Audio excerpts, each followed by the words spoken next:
Some stories were never meant to be heard. Until now, you're listening to War Tape Files. The gatehouse was a 4x4 box of reinforced glass and the low, agonizing hum of fluorescent lights. This concludes today's entry smelled of in stale the War black coffee. History is written in the records we leave and behind. The sharp chemical to help us preserve more of these stories. Outside, subscribe the gated community of Blackwood Estates. Thank you for watching in a synthetic silence, the kind of quiet that only extreme wealth can buy. Elias Thorne didn't sit. He occupied the space.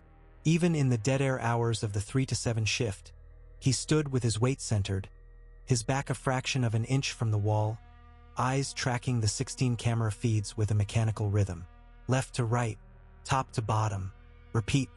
He adjusted the sleeve of his uniform, hiding the heavy, rope-like scarring on his knuckles. His left hand began to vibrate, a fine, rhythmic tremor that felt like a trapped wire humming under his skin. He shoved it deep into his pocket, gripping a roll of nickels to keep the fingers still. He checked his watch. It was a battered Casio G-Shock. The face so deeply scratched it required a specific angle to read the digital display.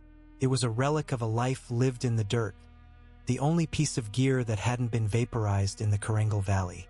3:14. The silence was broken by the crunch of tires on gravel.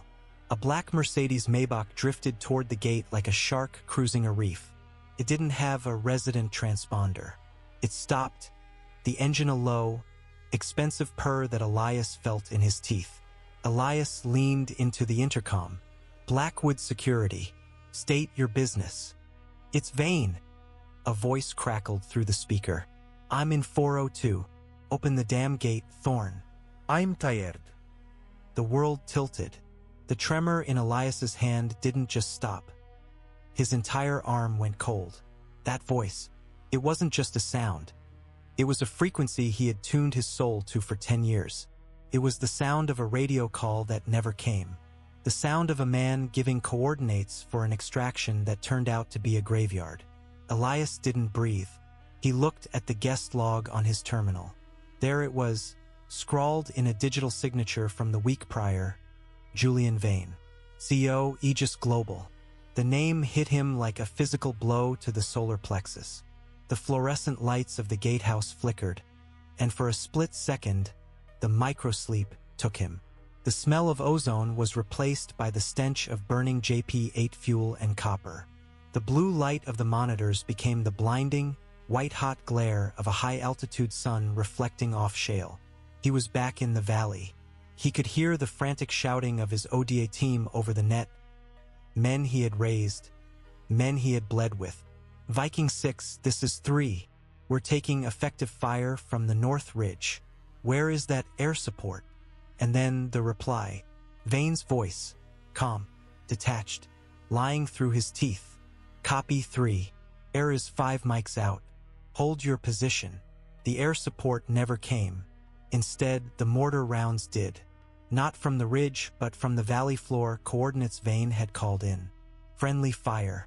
A tragic navigation error that conveniently wiped out the only witnesses to Vane's black market hardware deals. Thorne, you awake in there? Open the gate. The intercom barked again, snapping Elias back to the cold, blue reality of Blackwood Estates. He looked at the monitor. Through the tinted windshield of the Maybach, he saw a ghost of a face. Julian Vane. He looked softer now. The high and tight haircut was more stylized, the jawline blurred by years of expensive scotch and board meetings. On his lapel, a small gold pin caught the amber light of the security lamp, the unit insignia of the very men he'd left to burn. Elias's thumb hovered over the gate release. His heart was a hammer against his ribs, but his face remained a mask of stone. The hypervigilance, usually a curse that kept him awake for 48 hours at a stretch, suddenly sharpened into a jagged, lethal focus. He wasn't a broken veteran in a cheap uniform anymore. He was a green beret on a target. Apologies, Mr. Vane, Elias said into the mic, his voice a flat, professional monotone. The system had a momentary lag. Welcome home. He pressed the button. The heavy wrought iron gates swung open with a hydraulic hiss. The Mercedes rolled forward, its red taillights bleeding into the darkness as it wound up the hill toward the mansion at the peak. Elias watched the car disappear on camera 4, then camera 7, finally camera 12. He reached into his locker and pulled out a small, leather-bound notebook. He didn't write about the weather or the shift change. He drew a map. He noted the response time of the gate, the blind spots in the perimeter fence, and the exact timestamp of Vane's arrival. The tremor in his hand was gone. For the first time in a decade, Elias Thorne felt perfectly, dangerously still. The quiet professional was back on the clock, and Julian Vane had just walked into his own cage. Elias's apartment was a cell of forced efficiency. It sat 3 miles outside the gates of Blackwood, a single room above a failing laundromat where the air always vibrated with the heavy, rhythmic thrum of industrial dryers. There were no photos on the walls, no mementos of a life before the blast. There was a bed, a desk, and a set of weights. On the desk lay the map of Blackwood Estates. Elias had spent his off hours over the last 4 days sketching it from memory and the data he'd pulled from the security mainframe. He knew the patrol routes of the other guards, young, bored men who spent their shifts scrolling through TikTok in their cruisers. He knew the Aegis global security system Vane had installed in his mansion. It was top-of-the-line hardware, full of motion sensors, thermal imaging, and encrypted glass break detectors. To anyone else, it was a fortress. To Elias, it was a familiar language. He knew Aegis. He knew the company's logic because he'd seen their prototypes in the sandbox. They built systems for people who feared the world, and like all things built on fear, they had a fatal flaw. They were designed to stop an army, not a ghost. Elias sat at the desk, his left hand gripped tight around a stress ball. He stared at a small, blackened object sitting in the center of the map. It was a challenge coin, brass, circular, and warped by extreme heat. On one side, the Special Forces crest was still visible through the soot. On the other, the designation of his ODA team. It was the seed. He waited until 2 o'clock, the witching hour for security. It was the window where the human brain is most likely to succumb to microsleeps, where the eyes glaze over on the monitor banks. Elias didn't wear his uniform. He dressed in a charcoal gray hooded shell and tactical trousers that didn't swish when he moved. He didn't carry a gun. A gun was a loud solution for a quiet problem.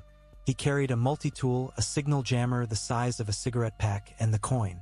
He entered Blackwood through the Green Belt, a dense strip of unmanicured woods behind the golf course. He moved with a predatory stillness, his boots hitting the ground heel to toe, rolling his weight to silence the snap of dry twigs. He didn't look at the path. He looked through the trees, scanning for the faint, infrared glow of the perimeter cameras. He found the first one near the service road. It was an Aegis Sentry 7. He didn't try to disable it. Instead, he waited for the lens to cycle its sweep, then moved into its blind cone, hugging the pole. He reached up and tapped a small, adhesive bypass loop onto the housing. For the next 60 seconds, the camera would feed the security hub a looped recording of an empty road. Elias was through. Vane's mansion sat on the highest ridge, a glass and steel monstrosity that overlooked the valley like a gargoyle. The lights were mostly out, save for the dim amber glow of the foyer. Elias approached from the rear, navigating the tiered gardens. He bypassed the pool deck, staying low in the shadows of the manicured hedges. The sliding glass doors to the master suite were protected by a magnetic contact sensor and a vibration alarm. Elias didn't touch the door. He knelt by the external junction box for the outdoor kitchen. He opened the panel and found the secondary data line, the one the installers always left poorly shielded. He plugged in his jammer. A low-frequency pulse flooded the local Aegis network, creating a data fog.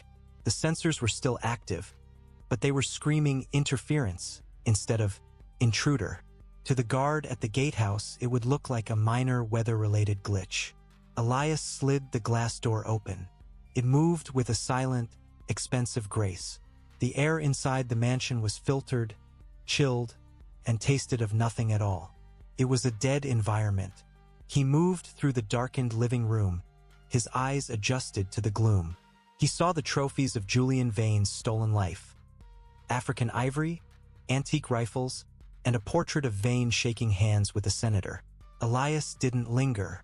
He climbed the stairs, his heart rate steady at 52 beats per minute. He reached the master bedroom. The door was ajar. Inside, the sound of Julian Vane's snoring filled the room. A wet, rhythmic sound of a man who slept far too soundly for someone with so much blood on his hands. Vane lay tangled in silk sheets, his mouth open, the moonlight catching the white flash of his expensive veneers. Elias stood at the foot of the bed. He could have ended it right then. A heavy pillow, a quick snap of the neck, it would have been over in seconds. But Elias didn't want him dead. Not yet. Death was an exit. Vane didn't deserve an exit. Elias moved to the bedside table. On it sat a glass of water, a bottle of expensive sleep aids, and Vane's smartphone.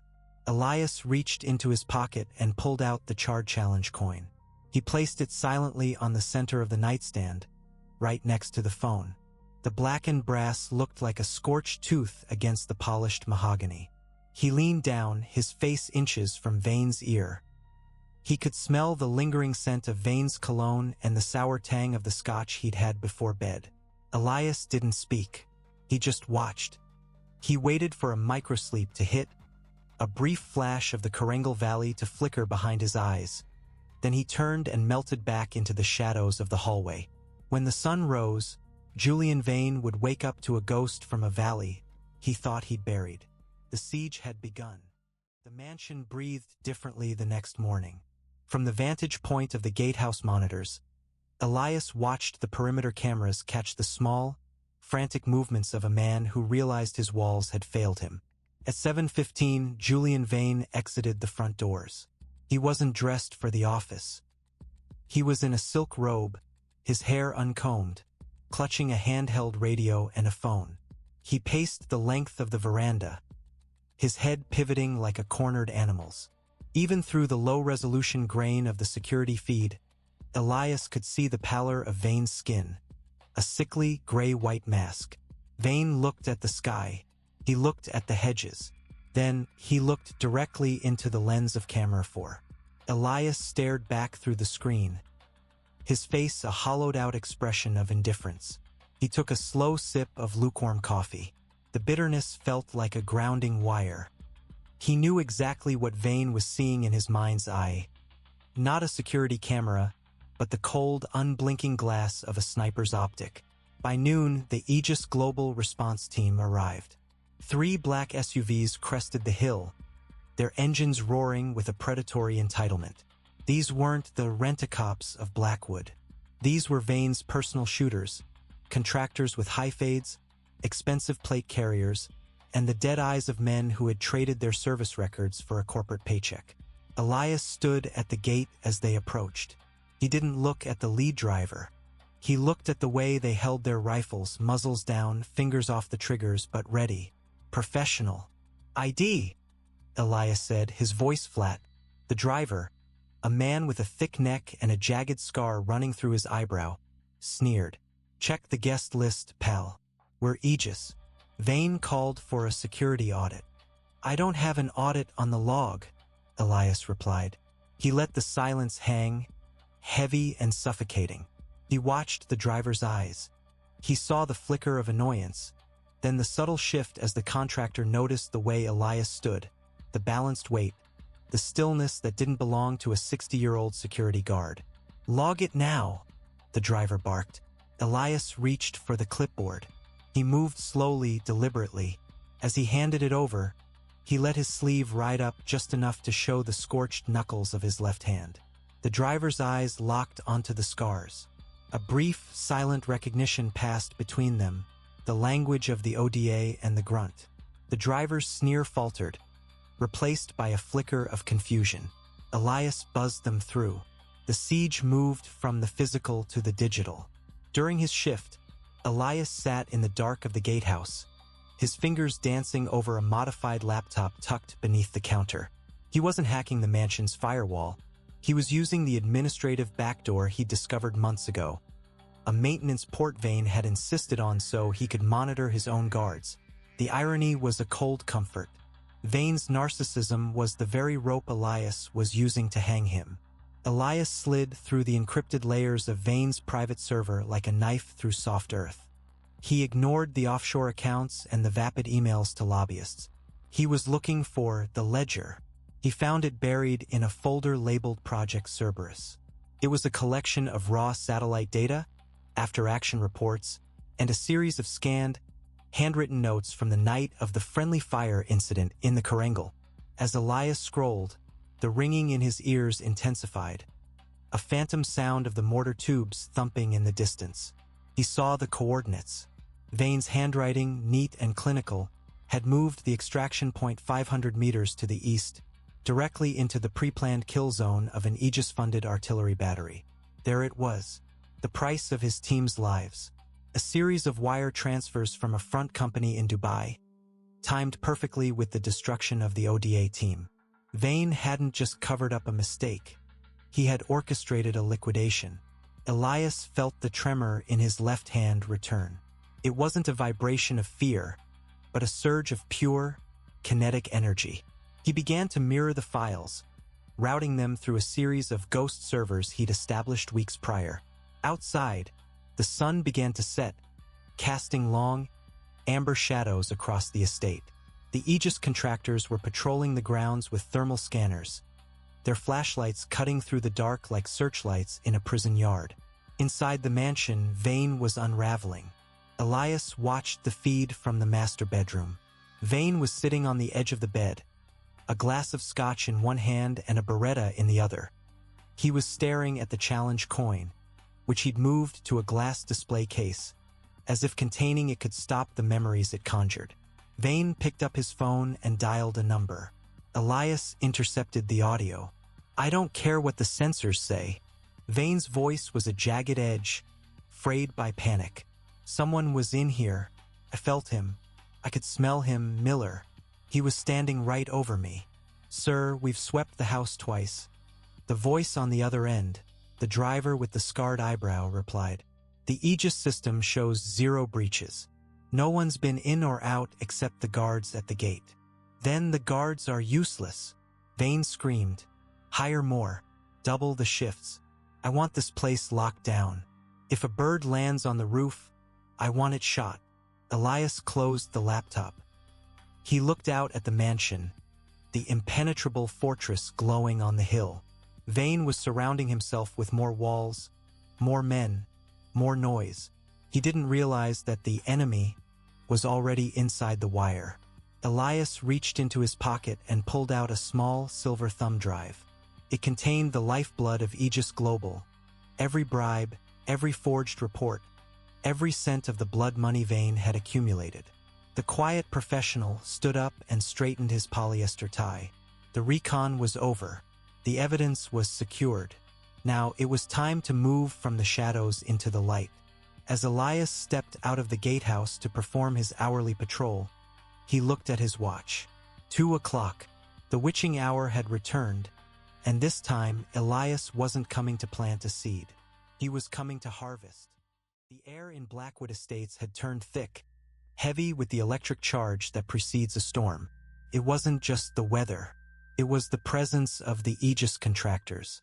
They moved through the community like an occupying force, their black SUVs carving paths through the artificial fog of the irrigation sprinklers. Elias felt the change in the tactical vacuum. He was no longer the hunter blending into the background. He was a variable that didn't add up. Miller, the lead contractor with the scarred eyebrow, was a professional. He knew that in a closed system, the only thing you can't account for is the man you've stopped noticing. It happened near the community park, a sprawling 3-acre stretch of manicured lawn and oak trees that sat in the valley below Vane's Ridge. Elias was on his 3 o'clock foot patrol, his flashlight beam cutting a disciplined arc across the grass. He heard the crunch of a boot on mulch, a half-second before the person intended. Elias didn't turn. He didn't reach for his belt. He kept walking, his pace steady, but his mind shifted into a high-speed overlap. He mapped the terrain in his head. 3 oaks to his left, a stone fountain 60 feet ahead, and the deep, lightless shadow of the pool cabana to his right. "Thorn!" A voice called out from the darkness. Elias stopped. He turned slowly. Miller stood 10 feet away, silhouetted by the amber glow of a distant street lamp. He wasn't wearing his tactical vest now, just a dark windbreaker, but his right hand was buried deep in the pocket. The posture was unmistakable, the C-clamp grip on a suppressed handgun. "Shift doesn't end for another 4 hours, Miller," Elias said. The tremor in his left hand was back, a violent electric hum. He shoved the hand into his pocket, his fingers finding the roll of nickels. "I spent 3 years in the 75th, Miller said, his voice low, almost conversational. "I know a ghost when I see one. You don't stand like a guard. You don't breathe like a guard. And those knuckles, those aren't from a fall. Those are from hitting bone."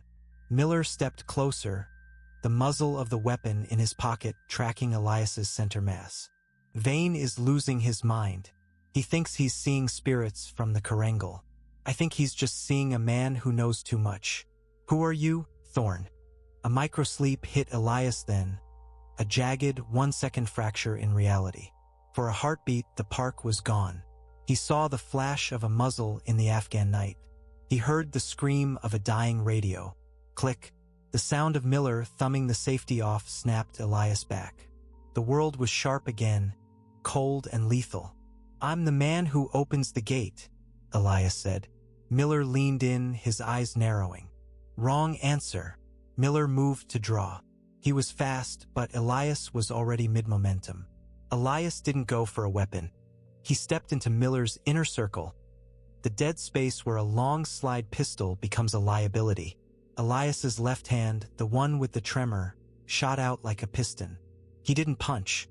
He used the roll of nickels as a weighted hammer, slamming it into the side of Miller's throat. The air left Miller in a wet, ragged gasp. Elias didn't stop.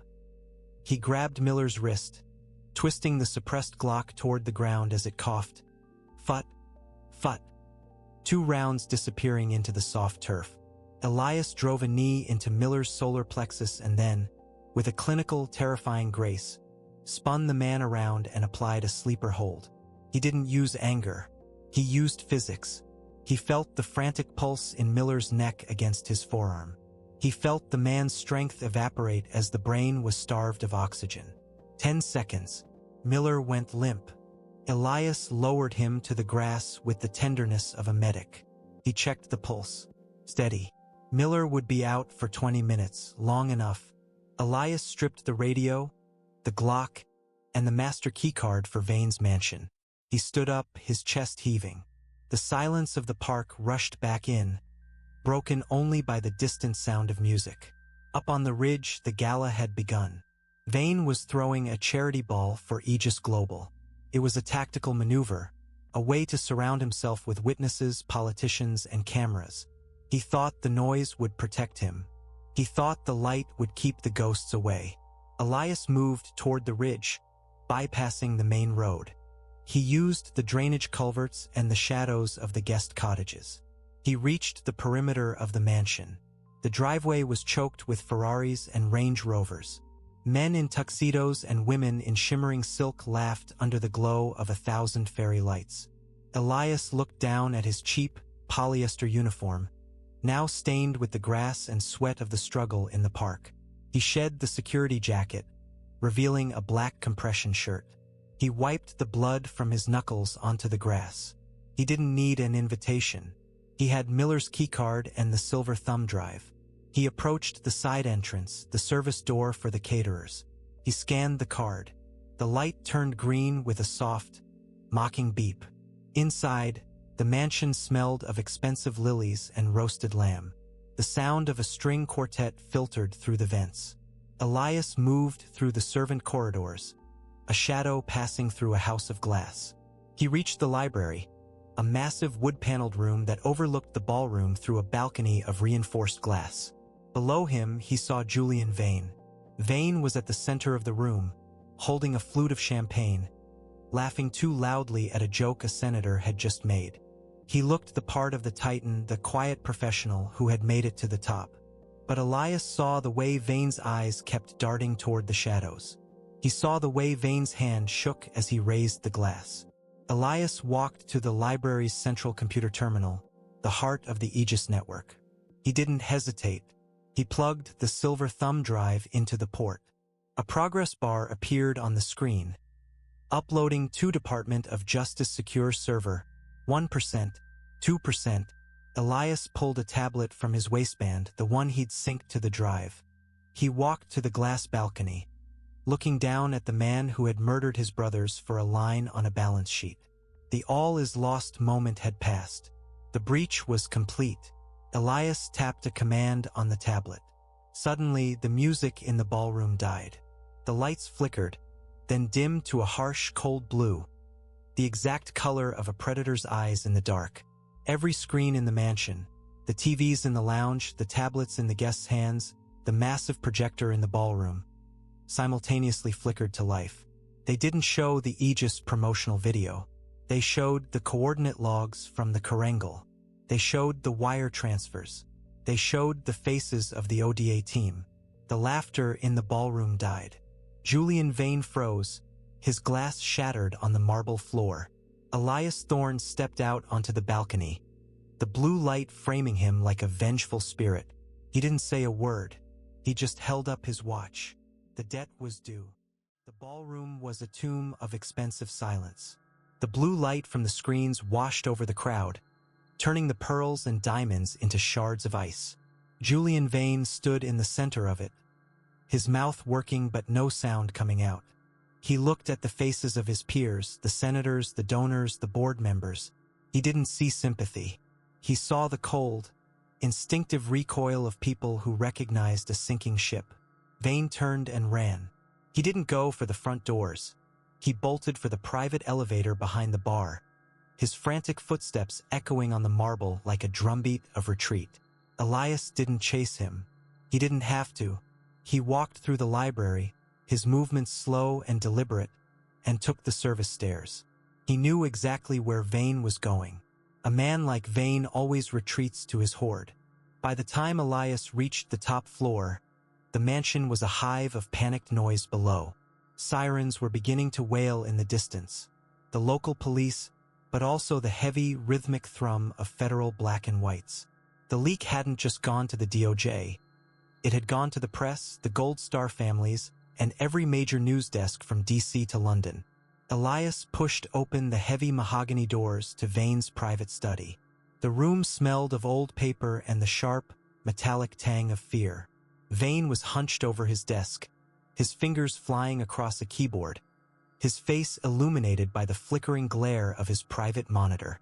He was trying to move the money. He was trying to save the only thing he had ever truly loved. The routing codes are gone, Julian. Elias's voice was a low rasp, cutting through Vane's frantic clicking like a serrated blade. Vane jumped, nearly falling out of his leather chair. He reached for the desk drawer, for the beretta, but Elias was already there. He didn't strike. He simply placed a heavy hand on the drawer, sliding it shut with a finality that made the wood groan. Vane looked up, his eyes bloodshot and wide. He saw the man in the black shirt, the man with the scarred knuckles and the eyes that had seen the bottom of the world. Thorne? Vane whispered, the name a jagged piece of glass in his throat. Whatever you want, whatever they're paying you, I can triple it. I have millions in the Caymans. I can make you a ghost. A rich ghost. Elias looked at the monitor. He held up the tablet in his left hand. The screen showed a progress wheel, spinning over a logo for the United Veterans Trust. I'm already a ghost, Julian, Elias said. And ghosts don't have bank accounts. Elias turned the tablet around. The financial siege is nearly complete. Your liquid assets, the offshore holdings, the Aegis slush funds, they're all being redirected. Not to me. To the families of the men you left in that valley. To the rehabilitation clinics. To the widows. You can't do this. Vane hissed, his physical cowardice finally giving way to a desperate, cornered rage. That's my life. I built that. You didn't build it, Elias said, leaning in. He could smell the sour scotch on Vane's breath. You stole it from better men. And now the debt is due. Elias tapped a final command on the tablet. A series of red numbers on Vane's monitor began to spiral downward, ticking toward zero with a clinical mathematical speed. Vane watched, his face twisting in agony, as his empire evaporated into ones and zeros. "You're going to kill me now, aren't you?" Vane asked, his voice cracking. He slumped back into his chair, a hollowed-out shell of a man. "That's why you're here, to finish it." Elias looked at him. He looked at the gold lapel pin on Vane's jacket, the stolen insignia. He reached out and ripped it from the fabric, the sound of tearing silk loud in the quiet room. "No," Elias said. "Death is too clean for you. You're going to stay right here. You're going to watch them take the house. You're going to watch them take the cars. You're going to sit in a cell and realize that no one, not a single soul, is coming to get you out." Elias turned and walked toward the door. "Wait!" Vane screamed, his voice reaching a pathetic, high-pitched frequency. "You can't leave me like this. They'll destroy me." Elias didn't look back. He exited the study and walked down the long, silent hallway. He descended the stairs, moving through the chaos of the ballroom where the first of the federal agents were now entering. He kept his head down, a shadow among shadows. He walked out the front door, past the flashing blue and red lights, and into the cool, pre-dawn air of the mountains. The sun was just beginning to bleed over the horizon, painting the sky in bruised purples and burnt oranges. Elias sat at the counter of a 24-hour diner 5 miles outside of town. The air smelled of grease and old tobacco. It was a good smell, a real smell. He looked at his hands. He held them out over the formica tabletop. The heavy scarring was still there, the skin toughened by fire and time. But the tremor, the fine, rhythmic vibration that had plagued him for a decade, was gone. His left hand was as steady as a mountain. He checked his watch, the battered Casio G-Shock. 6 o'clock. Shift change. Elias Thorne took a slow sip of black coffee. He felt the warmth spread through his chest, grounding him to the world. He wasn't a soldier anymore. He wasn't a ghost. He was just a man. He pulled a small, charred challenge coin from his pocket and set it on the counter next to his cup. He left it there, a piece of the past finally laid to rest, and walked out into the light of the new day. The end. I hope you enjoyed this journey into the shadows of the quiet professional. Would you like me to develop a new project Bible for a different story?